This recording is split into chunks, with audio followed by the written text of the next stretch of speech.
and as somebody who's also an addict, you'll be, the entire process will be in much better shape. Now, sir, I'll get you next. So, if it is true, right, as you see it, that it's illegal for these treatment facilities to subsidize the rent of their patrons, who exactly will be held responsible within the treatment facilities, or if it's the owner of the recovered resident? And then the second part of that is, what sorts of consequences will they face as a result of violating the law? Patient brokering is a third-degree felony, which is punishable by up to 5 years in prison. It is not a high-level third-degree felony, which we will be asking for some, at least when people are brokering multiple times, 10, 20 times, that it be enhanced to a second-degree or a first-degree felony. We're going to be asking the legislature to do that. I'm going to give this analogy. It's the best analogy I can think of. I gave it at the last 2 Sober Home Task Force meetings. The proviso group, the smaller group, and the larger group. Andy, where's Andy? You were there.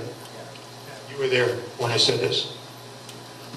If you're speeding down the highway and you're going with the flow of traffic, first of all, you got to have a cop out there, which we haven't had out there because it hasn't been in the radar and it hasn't had funds available, which we now have. First, you have to have somebody out there, and second, you're going to stop somebody. You're not going to get everybody, but it'll be big. It will be good for the entire community when that does happen. And I said this. I said, you providers out there, if you're paying people's rent, that's brokering, and you can't say when you get stopped, I was going with the flow of traffic. It ain't going to work. You're going to get the citation on a ticket, and you're going to get a prosecution, and that's all I can say. When and if we do have the evidence that that's required, this tip line number is very important to get that. You had a follow-up? Wait, I guess my concern is that when we do start to go after these people, that the owners of these treatment facilities who may be directing this behavior, my concern is that they won't be sufficiently targeted. Okay. If it's just some low-level employee who's going through the motion. Nobody is targeted by my office, but the evidence is what the evidence is. I cannot speak about what we're doing in that aspect. What I can tell you is we will go where the evidence goes, and we will prosecute what we can prosecute. We won't prosecute a person that we can't. We don't have a good faith basis. If it's low level, if it's high level, it'll be what it'll be. I can't tell you any more than that. Sometimes you have owners that may not be involved in the day-to-day, but clearly they won't be able to do that type of business anymore. But that's, sir. I've done a lot of this on the street level, working the last few years What, a lot locally of brokering? and nationally. What? A lot of brokering? No, I'm just kidding. No. Okay. Well, what have you been doing a lot of? Helping, advising. I was an ER and trauma op nurse. My first bachelor's Okay. in psych. Well, thank you for your profession and your I'm service. only afraid that you had mentioned that 60% to 80% of the players in this are bad players, and they need to be shut down. This sounds a little bit like 6 or 7 years ago when we went after the bad players in medicine and big pharma. And I think a lot of people understand that the heroin problem we have is a result of that. So if we go after 60 to 80% of the players that are bad and shut them down and reduce the number of providers, what are we going to do with all these people? That's a great question. Well, you guys have some good questions. But let me first answer what you To just protect us because and protect first them. of all, I did not say 60 to 80% Oh, okay, sorry. of the players, meaning players, the providers are bad actors. I did not say that. What I said is if we can get this legislation through so that we can up the standards of these recovery residences and actually have them licensed and certified, that 60 to 80% of the problem should disappear. Okay, I don't know what percentage of bad actors are out there. I do know that there are a lot more people that are providing good medicine, okay, good treatment, that have fallen into this trap, okay? When you're going with the flow of traffic, it's really easy to get heavy on the accelerator when everybody else is going 80 miles an hour, okay? Our message that we're trying to get out right now is stop. That's the first thing. Stop, because if it's going to be you, I don't care what treatment you're given, if it's good or bad, or, you know, and there's no way that you can prosecute your way out of this, okay? We don't have the resources with 120 lawyers and 200 staff that we have at the state attorney's office to actually investigate and go after every single provider that may be violating the law right now. But we're going where the evidence takes us.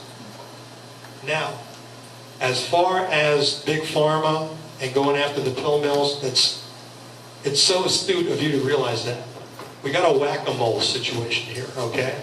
What Dave did as the pill mills are, to shut down the pill mills, which were evil and killing people in their own right.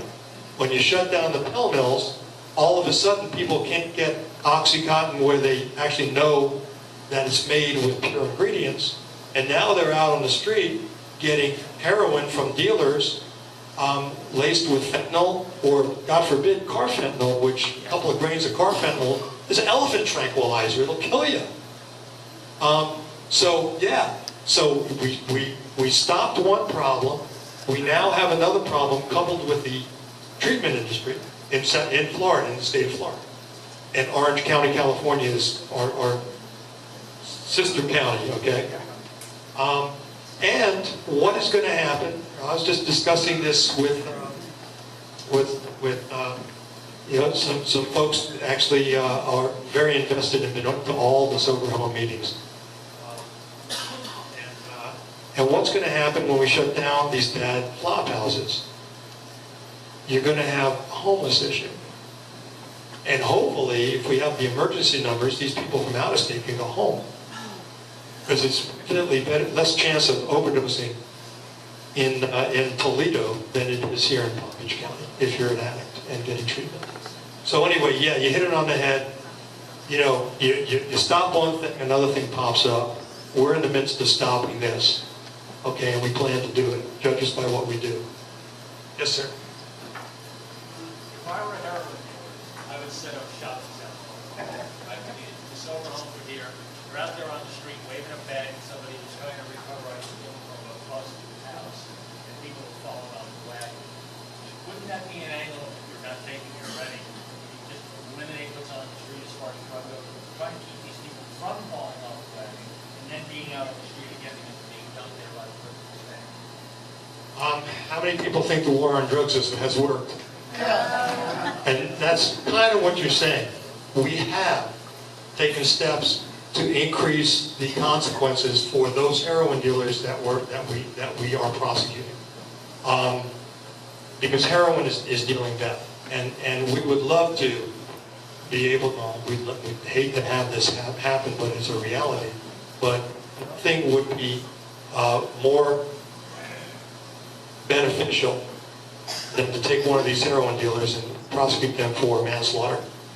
But it's very difficult to get the evidence that ties the exact heroin that's consumed by an overdose dead millennial mostly. They're mostly millennials, young adults, on their parents' insurance policy or thereabouts.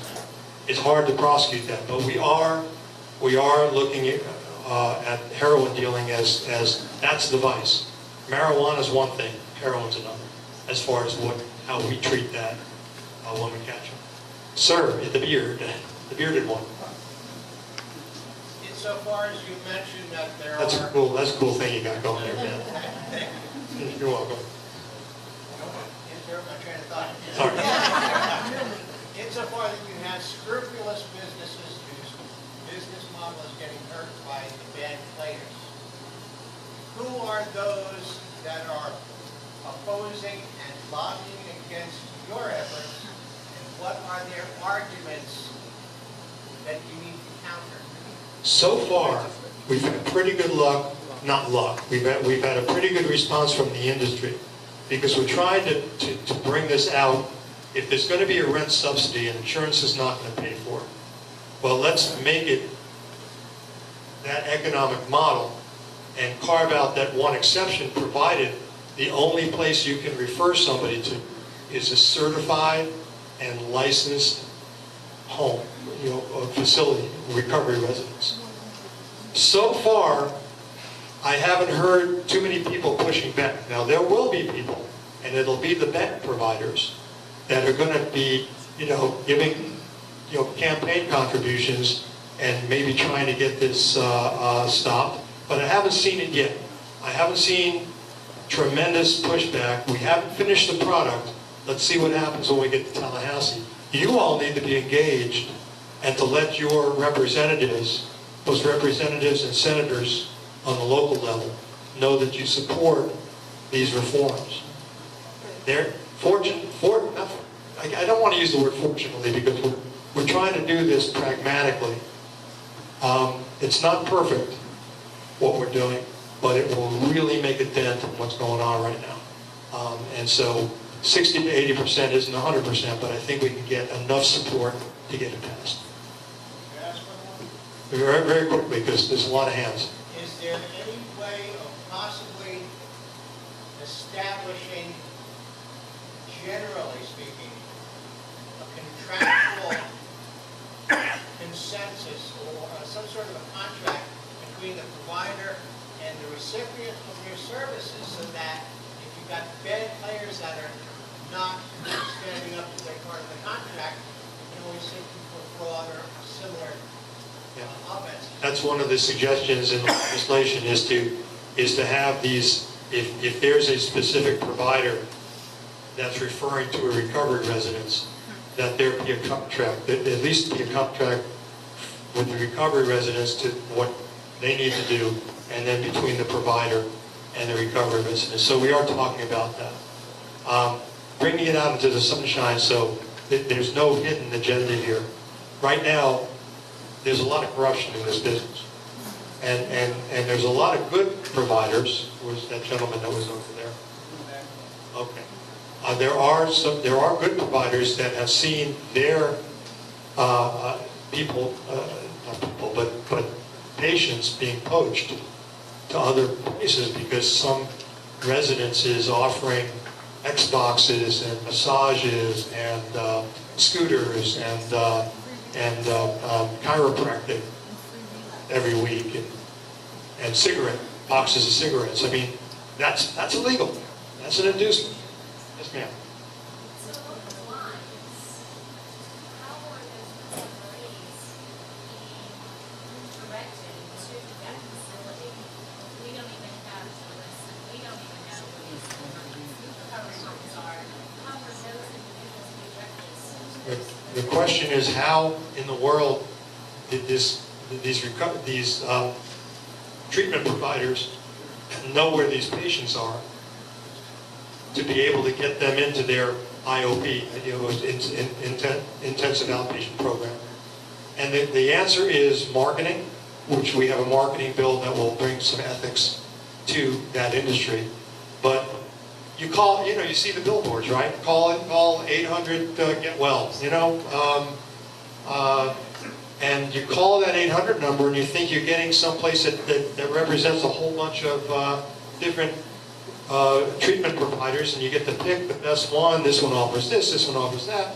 No, they're all specific to and some of these marketers, what they have is they have a call center where, okay, from the hours of 2 to 4, this treatment facility gets the calls, and from the hours of 4 to 6, this treatment facility gets the calls. And so people unwittingly are just calling up, and they're going to be directed into a particular program. Now, they're also going to be working with sober homes because you need a place for these people to live. So they have their stable of sober homes that sometimes sober homes are doing the marketing, and people come to live in a sober home, and then that sober home will broker these people over to the providers. That's the, I'll use the word bastardization of what is supposed to be for the benefit of the patient and has now become for the benefit of people trying to make money. Yes, ma'am. Ma'am? Yeah, you. That's it. Thank you. I just want to speak about the parity law. Okay, that ma'am. Oh, is it me or is it her? I wasn't. No, snooze, you lose. I'll get you next. Go ahead.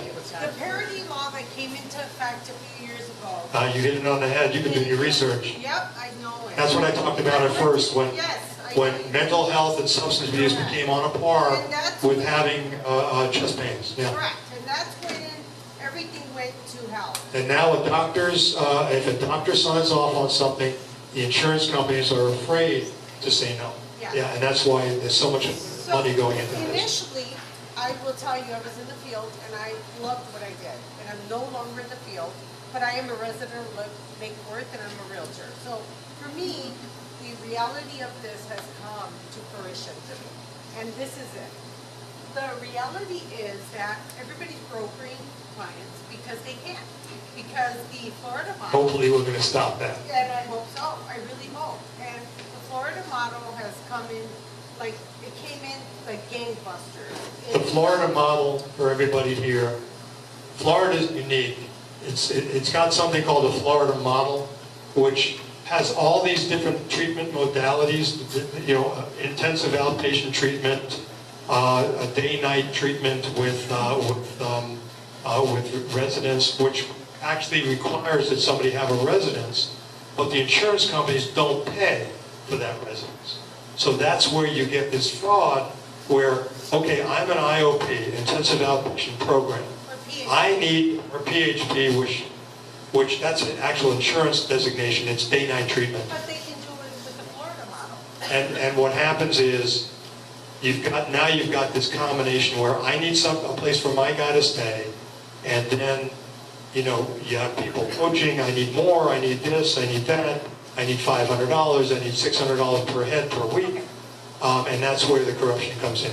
What was your question? But no questions. Oh, well then let me go on to this lady over here. No, but the reality of it is that the PHP and the IOP model, along with the nonconformity, because of the fact that Florida model, because of the parity law, came into effect, is what's happened. And now it's run amok, like you've seen. And now what we need to do is we need to clean up the industry. Thank you. We're not here to affect their profits. If insurance companies are going to pay $3,000 for a urinalysis confirmation, I guess the market will eventually correct itself one way or another. But that's not what affects you all, except for the fact there's so much money involved, it's rife with corruption. So that's where we come in to try to, that's why I say 60 to 80%. It's not going to be perfect. But I tell you what, perfection is the enemy of the good. And we're going to make it good. I promise you that. We're going to get something done. Thank you. Okay, now, this lady over here, All right, now I'm living this nightmare. you're right next to her one. Yeah, right across the street, and it's an unregulated house. Now you have a house. They're all Right, unregulated. you have a household where the man owns 3 of these homes, doesn't come and moderate the houses, and these kids get shipped down from, let's see, the last girl was New Jersey, Maryland, and then now they fall off the wagon. They're now homeless. They run across my house. I need to call my family wherever they live, and they're now homeless. They're panhandling, and then they'll steal also to kind of support a habit. So they're going to turn into either, thieves by default, just because they have to feed them this addiction that they have, or they can turn to prostitution as another means to kind of get their hands on money to feed the addiction. And now they're already in a depressed state. They're addicts, and they're away from family, away from everything they know, and they're living on the street. You're talking about the next level of the whack-a-mole I was talking. This is horrible. I mean, It is. every time we throw a resident out, their garbage is now put on my front lawn. And this is what I've been dealing with. The cops are there at least 2 to 3 times a week. These people have no place to live, so why are they staying in your neighborhood then? Yeah, what happened was they throw a resident out because the girl didn't make her rent. And then she comes running over to me and says, I have to call my family. Where's your family? They're in New Jersey. So they throw her out. She says, I'm living in my car right now in the driveway. And her belongings are out there. So then it becomes a neighborhood problem. So they're protected by People with Disabilities Act or fair housing. But what about our fair housing? What about our rights as citizens? You all have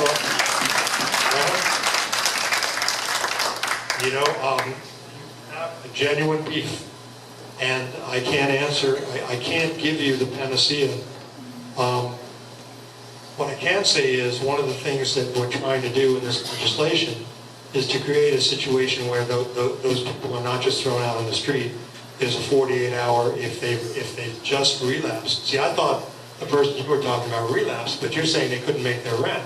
Well, the problem is you get a young girl, they're addicted to things, they're not getting the proper treatment. You can't just take heroin like this. You need to get like No, proper you are. You need to be in an actual like care facility where you're getting doctor's care and psychiatric care, and that's what this person needs to be. Not living across the street from me with a bunch of other people making bad decisions, you know? So what's happening is they can't afford the rent because they're buying more stuff and they're getting thrown out, and now they're homeless and they're a junkie, you know? And then I feel terrible because I got this young girl now in my driveway, and what am I going to do to help this kid, you know? So then well, did you let her call her parents? I let her call her family. And did you talk to them? I'm just asking. I did. I basically let her, you know, I said, what's the phone number, and I gave her. Because, I mean, we get calls from parents on our hotline, and it's heart-wrenching. It's heart-wrenching. I mean, I'm How many of you have had some kind of experience through family members, through friends, or friends' kids, where you've had overdoses and overdose deaths? The majority of people in here have had that.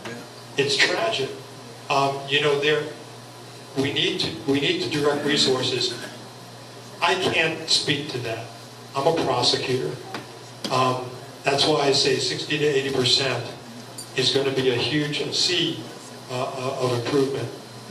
But it's tragic.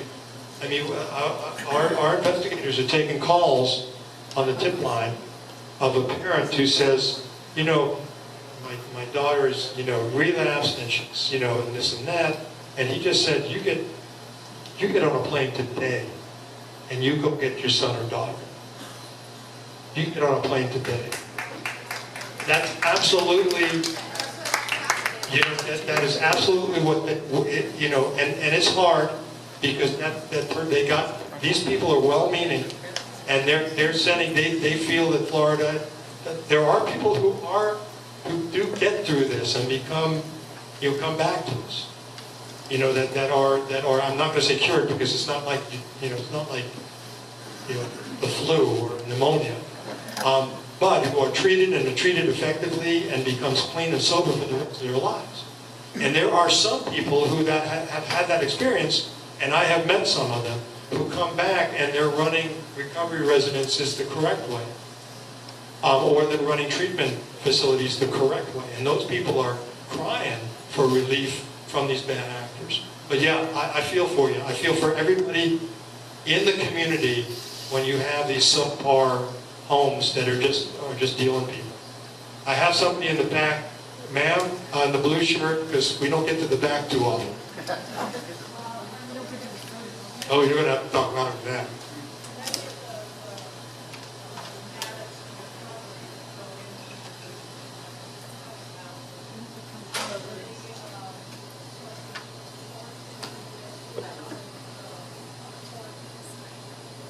Forced into what?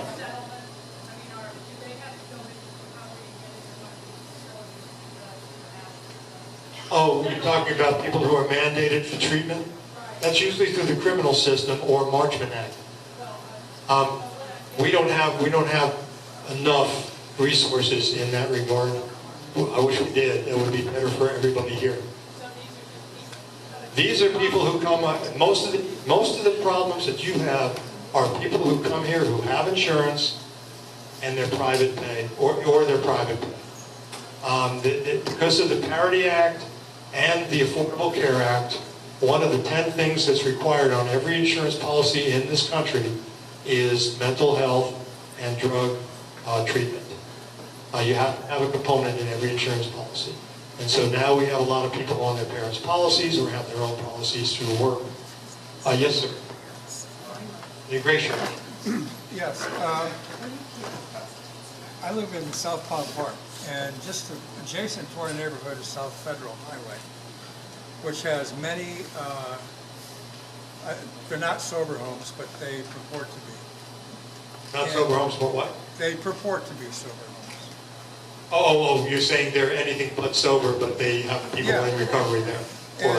It's like recovery ghetto down there because there is no recovery.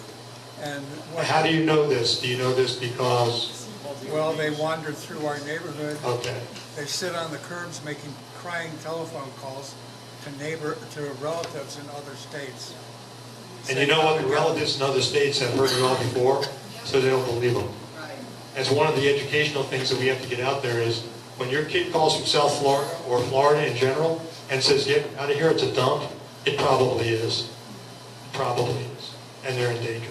But go ahead, The finish end of up. that question, the end of that is, we've heard, and I'm hoping it's an urban legend, it sounds like one to me, that the county thinks of South Federal Highway as a good place to put all the recovery homes in the county, or some substantial portion of them.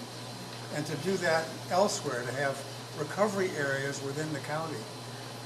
And I've never heard that. The question is, does the county government itself steer recovery residences into certain areas? They don't have the ability to steer anyone anywhere because they're not controlling, nobody's controlling or regulating them. Not the county, not Lake Worth. You know, the police are doing everything they can. PBSO is doing everything it can. You know, when they see crime, they're going to pick people up.